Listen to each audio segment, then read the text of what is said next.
that's a perfect scenario for a family to come together and say, hey, son, hey, daughter, hey, nephews, nieces, grandkids, whatever. We should come up together as an ownership group.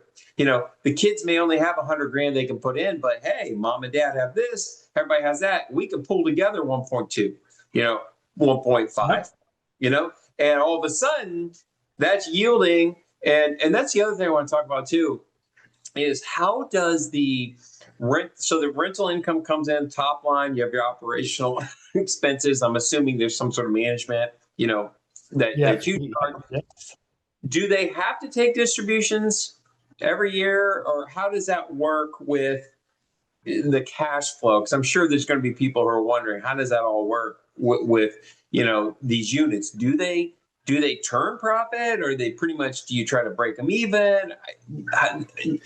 And if that's irrelevant or whatever, forgive me if I'm going down. Well, I mean, you think you want to break even or take a profit. It's really, again, it depends on the group of owners, but it's all spelled out in the operating agreement how it's distributed. So usually it's a K1 at the end of the year, and so you're just adding it to your personal taxes at K1 at the end of the year. There's different tax strategies that come into play with taking a property, putting it in an LLC that you can do. One we talked about, the 100% depreciation. But again, for just regular everyday people who want to own a slice of a vacation property that can sleep all their family, everything like that, and then maybe rent out other weeks that they're not using it, and have that be free every year. That's what we just make that easy to do it that way. Okay. No, that makes sense. So I kind of want to move on, because this is going to sound like a crazy question. Forgive me if I'm a crazy interviewer here. But how do you vet people? Right? Because for me, one of my things that is a great question. Because, you know what I mean? Yeah, exactly. So one of the things that we instituted very early is basically we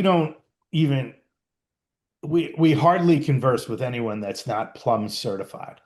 So we have this whole process where, I would love to do more, but we basically, every person who wants to, explore buying a share of property, or even if they want to sell shares of their home, they need to get Plum certified on it. And basically what that is just, a credit check and a background check. So we just want to make sure those two things, at least we can check the box. And then when it comes time to purchase a piece of property, we do an asset verification.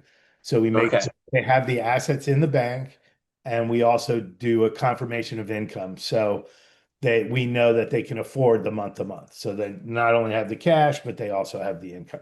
But we really try to encourage people to be involved, because you have all different price points on our marketplace. You have as low as 100 grand all the way up to 500, where people are transacting. So we wait to do the asset verification and income verification until the end of the process, because we don't want to verify somebody for 100 grand and then they go, I want to jump in on the $500,000, and they can't afford it. So those are some of the things we do. But the key thing is the Plum certified label being, the credit check and background check.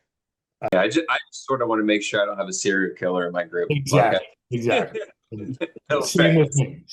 And I don't judge serial killers, but that's why we implement it. Is you are literally going into business with these people.